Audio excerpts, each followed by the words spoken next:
마태복음 13장 44절에서 58절.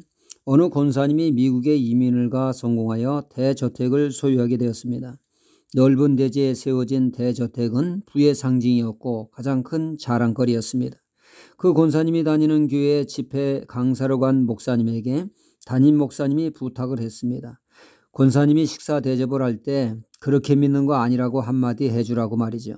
그러니까 이 권사님에게 최고의 가치는 성공이요, 부를 소유한 것이 인생의 최고이기에 그것이 늘 자랑거리였던 것입니다. 안희수 사모님은 일제강점기에 신사참배 반대로 옥에 투옥되고 가진 고초를 다 겪은 귀한 믿음의 사람입니다.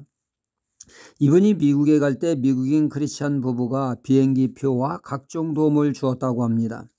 안희수 사모님이 생각하기를 대단한 부자가 나를 이렇게 후원하는구나 생각을 했는데, 막상 미국에 도착해 보니 그분 집에 가보니 창문은 낡아 덜커덩거리며 거실 마루는 오래돼서 삐거덕거립니다.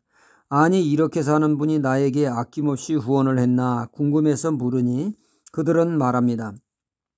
우리는 우리 자신을 위해서 사는 것은 최대한으로 검소하게 살고 하나님 나라를 위해서는 아낌없이 돈을 씁니다. 그 말에 크게 감동을 받았다는 이야기입니다. 혹여 우리는 예수님을 믿지만 최고의 가치를 이 세상 것에 두고 있지는 않은지 돌아봐야겠습니다. 수원하나교회 담임 목사님인 고성준 목사님이 계십니다. 이분은 그 서울대 수학과를 나오시고 미국에서 수학 박사 학위를 취득하여 그분은 대학에서 교수로 인정받고 안정된 삶을 살 수 있지만 주님의 부르심에 모든 것 뒤로 하고 오직 목회자로 목회에만 올인하십니다. 고 목사님의 그 배경을 아는 목사님들이 왜 교수하지 수학 박사가 아깝다는 말을 들을 때마다 실망스럽다는 겁니다.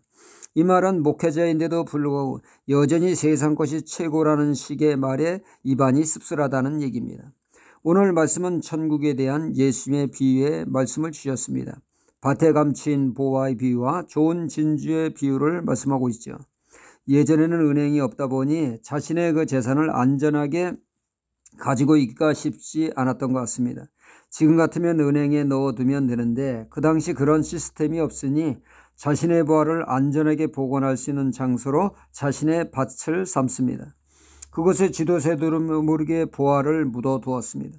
그런데 그만 덜커덕 그 주인이 죽으면 그 보화는 졸지에 주인 잃은 보화가 됩니다. 이때 이 사실을 알게 된 사람이 있다면 어떻게 해야 그 보화를 자신의 것으로 만들 수 있겠습니까? 그가 합법적으로 그 보화를 손에 넣을 수 있는 방법은 그 밭을 사 자신의 밭이 되면 그 밭의 보화는 자연 그의 것이 되는 것입니다. 그 감추인 보화의 가치를 엄청나 그 사람은 미련 없이 그 밭을 사기 위해서 모든 것을 아낌없이 팔아버립니다. 기쁨으로 말이죠. 이 말씀은 이 세상의 최고의 가치는 천국이라는 것이 주님의 말씀입니다. 그것을 소유하기 위해서 그 어떤 대가를 치르는 것도 마땅하다는 말씀입니다. 그만큼 하나님의 나라는 최고의 가치이며 이를 아는 사람은 하나님의 나라를 위해서 아낌없이 살게 된다는 얘기죠. 천국이 이처럼 최고의 가치임을 깨닫는 것이 신앙입니다.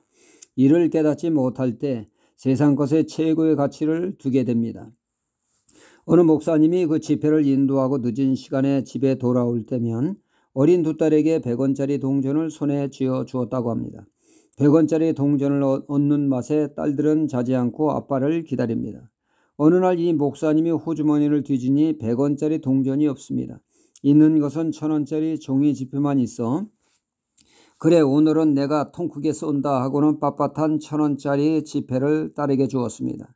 아직 어느 돈이 큰 것을 모르는 막내딸이 1000원짜리 지폐를 내어 던지면서 100원짜리 달라고 떼를 씁니다.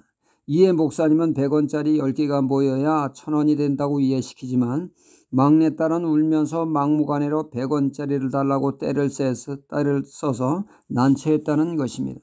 우리가 하나님의 나라의 가치를 몰라서 그러고 있지 않는지 돌아봐야겠습니다. 1000원짜리인 천국 가치는 모르고 100원짜리인 세상 것에 목을 메고 있지는 않은지 말입니다. 여전히 세상 것이 최고의 가치를 두고 그것을 추구하고 있지는 않는지 돌아봐야 한다는 얘기죠. 말로는 천국을 노래하지만 실상은 세상 것에 올인하고 있지 않는지 살펴보아야겠습니다. 우리는 천국의 가치를 깨닫고 하나님 나라 중심의 삶으로 하늘의 것을 추구하는 하나님 나라의 백성의 삶을 살아야겠습니다. 할렐루야.